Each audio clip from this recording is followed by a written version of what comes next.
कहते हो कि मंदिर से जाते समय नंदी के कानों में, बहुत सुंदर प्रश्न है आपके, बहुत भाव से और आनंद से आपने करा, और जनमानस के कल्याण के प्रश्न है ये, केवल आपके लिए नहीं है, ये सबके लिए इतने जोरदार प्रश्न हैं। जो गलती भी करते होंगे तो उसको सुधार सकते।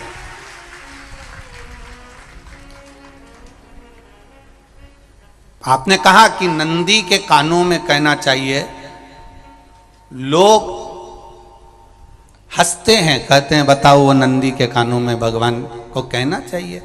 वैसे तो हम आपको एक बात बता दें कि दुनिया के लोग किसी दूसरे धर्म की कभी हंसी नहीं उड़ाते। दुनिया के लोगों को दूसरे का धर्म अच्छा लगता है। दुनिया के लोग सबसे ज्यादा हंसी उड़ाते हैं तो हमारे सनातन धर्म की ही उड़ाते हैं, और जी खुद उड़ाते हैं, दूसरा उड़ाने वाला नहीं होता।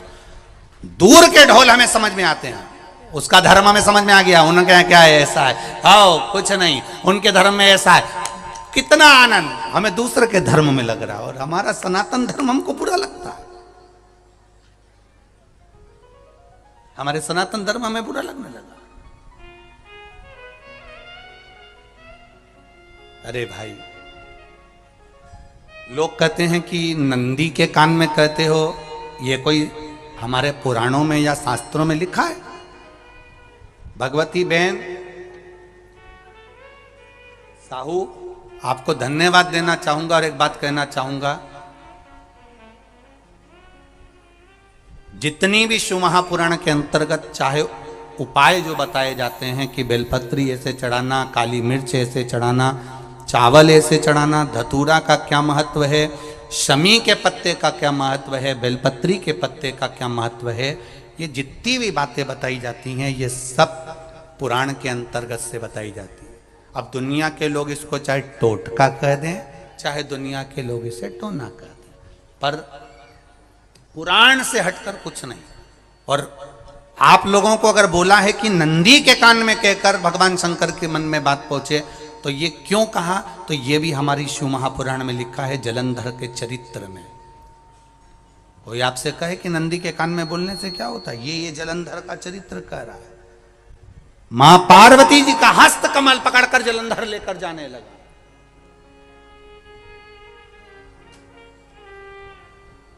वृंदा का पति लेकर जा रहा। वृंदा तो भगवान की भक्ति में लीन रहती थी, उसको तो जलंधर को सबसे ज्यादा तकलीफ थी नारायण से, पर शिव के पास आ गया, क्योंकि ईर्षा प्रवृत्ति, अभी कथा में कहा, कोई कोई ऐसा होता है जिसको तुमसे बेर नहीं होता तो भी अंदर से ईर्षा जाग जाती है। कोई कोई ऐसा होगा जिसको अंदर से ईर्षा जागती है,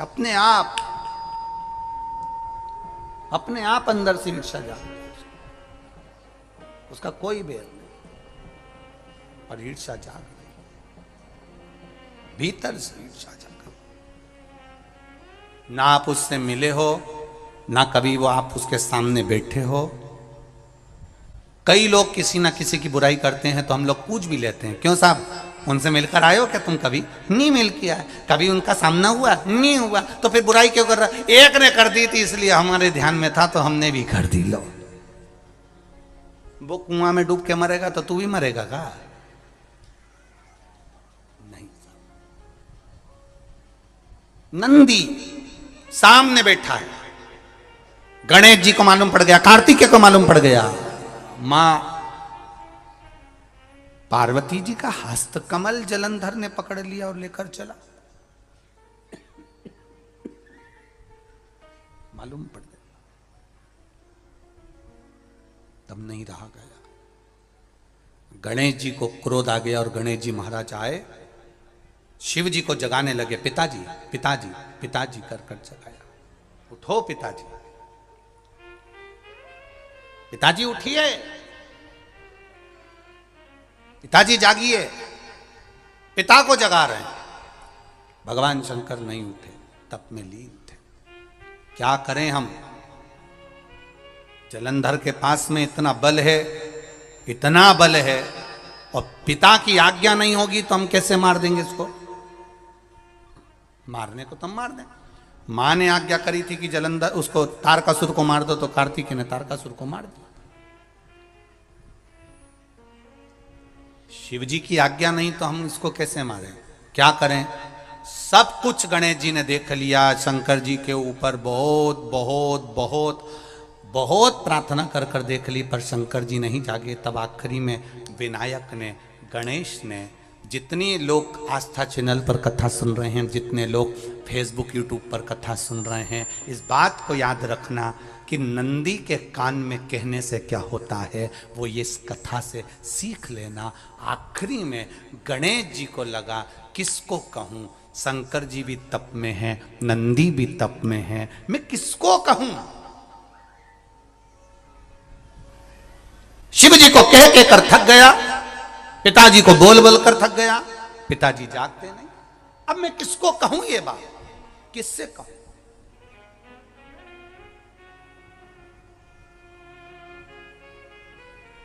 विनायक गए सीधे अब नंदी के पास में। नंदी भी तप में लीन थे, शंकर जी की ओर मुख था,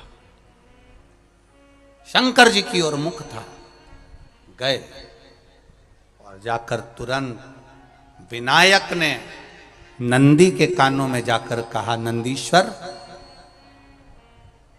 मैया का हाथ पकड़कर जलंधर लेकर जा रहा है, पिताजी तप में लीन है, कृपा करिए ना।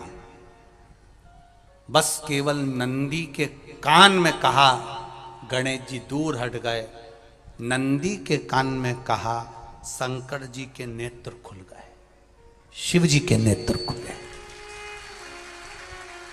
ध्यान देना जरा, इस शिव महापुराण की, आशुतोष शिव महापुराण की कथा, जो कथा यहां कही जा रही है, यह कथा पहले के चरित्रों में सुनने को नहीं मिली होगी। जरा ध्यान देना इस संवाद पर, जितने लोग आस्था चैनल पर, जितने फेसबुक यूट्यूब पर सुन रहे हैं।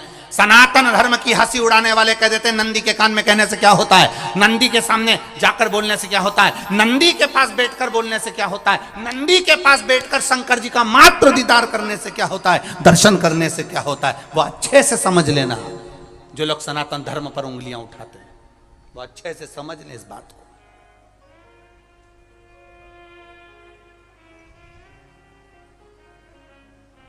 क्या होता है,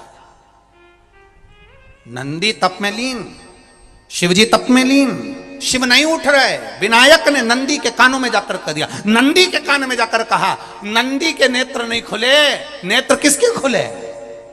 जम के बोलो, महादेव के खुले हैं, शिव जी के खुले हैं। ये मन का तार, नंदी शंकर की आराधना कर रहे थे, शिव अपनी भक्ति में डूबे थे। यहां कहा, यहां पहुंचा, जो दिल में था उस तक बात पहुंच गई। नंदी के दिल में शिव थे, तुम कहे, नंदी ने शंकर तक बात पहुंचा दी। वो सूत्र जो बंधा था दिल से दिल तक का, वो पहुंच गया। वो सूत्र जो दिल से दिल तक बंधा हुआ था, मन से बंधा हुआ था, खबर वहां तक पहुंच गई, खबर पहुंच गई। उसको जानो, लुटाइए, ये मौका मिला है आनंद का, दिल से प्रेम लुटाओ। नंदी से कहा, नंदी ने देवादिदेव महादेव से नहीं कहा। केवल नंदी आंख बंद कर कर बैठे थे, कहते सही भगवान गणेश के शब्द शिव जी तक पहुंच गए।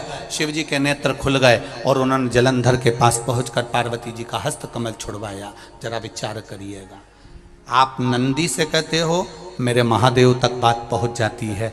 आपको केवल नंदी से प्रेम से कहना है, नंदीश्वर मेरे बाबा, ए मेरे बाबा, आप रोज शिव जी को लेकर भ्रमण पर निकलते हो, मुझे बहुत दुख है, आप मेरे दुख को मिटाने के लिए मेरे दरवाजे पर क्यों नहीं आते?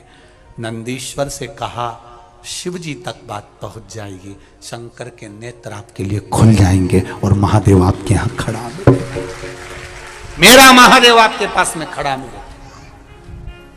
आशुतोष महापुराण की कथा कहती है, लोग कहते हैं नंदी को कहने से क्या होता है, ये शिव तत्व की कथा आशुतोष शिव महापुराण कह रही है। कहा वहां तक पहुंचा, दिल से दिल का कंठ। जो भगवान नंदी के कानों में कुछ कहकर आते हैं, बोले हो कभी?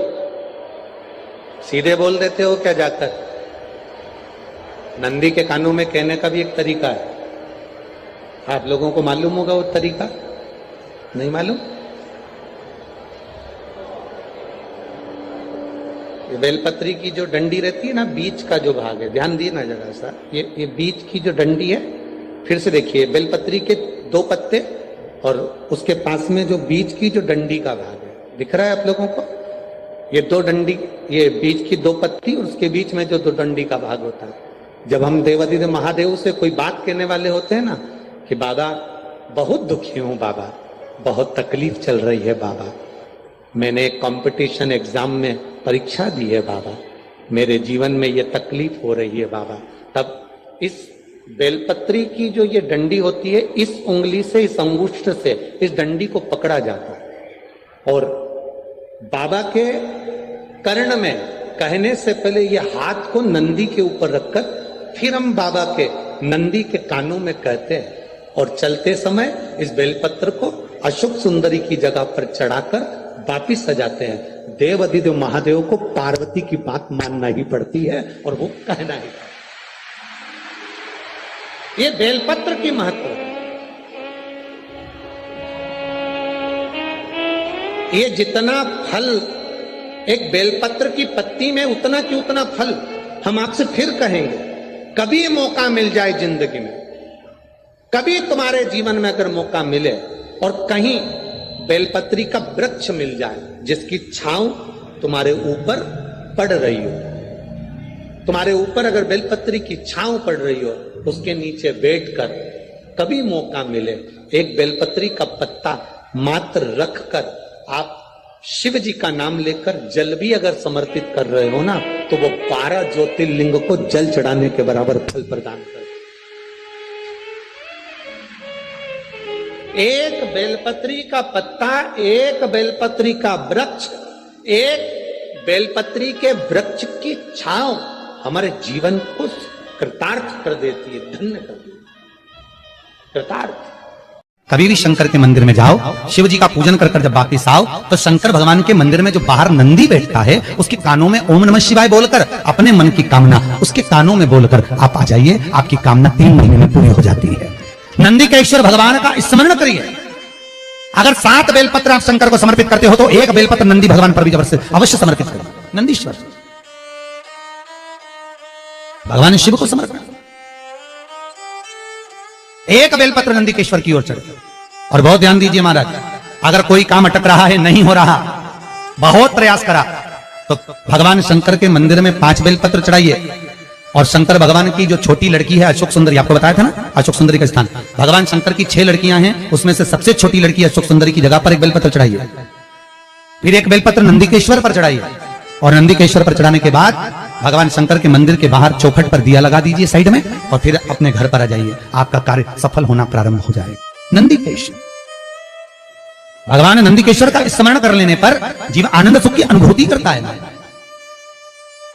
आनंद सुख को पाता। भगवान नंदीकेश्वर का पूरी दुनिया में केवल एक केदारनाथ ही एक ऐसा है जहां पर ओम कुंड विराजमान है। कौन सा कुंड है वहां पर? ओम कुंड। जो बच्चा हकलाता है, तोतला बोलता है या गूंगा होता है, जिसकी वाणी नहीं होती, वो अगर ओम कुंड पर जाकर ओम बोलने का प्रयास करता है तो जितनी देर तक उसके मुंह से घुन्न की आवाज निकलती है, उतनी देर तक ओम कुंड में से पानी का बुलबुला निकलता रहता है। और 7 या 8 बार बोलने से व्यक्ति हकलाना छोड़ देता है, तोतला बोलना छोड़ देता है, उसकी वाणी आ जाती है। वो ओम कुंड केदारनाथ जी में बसता है। कहां बसता है? केदारेश्वर।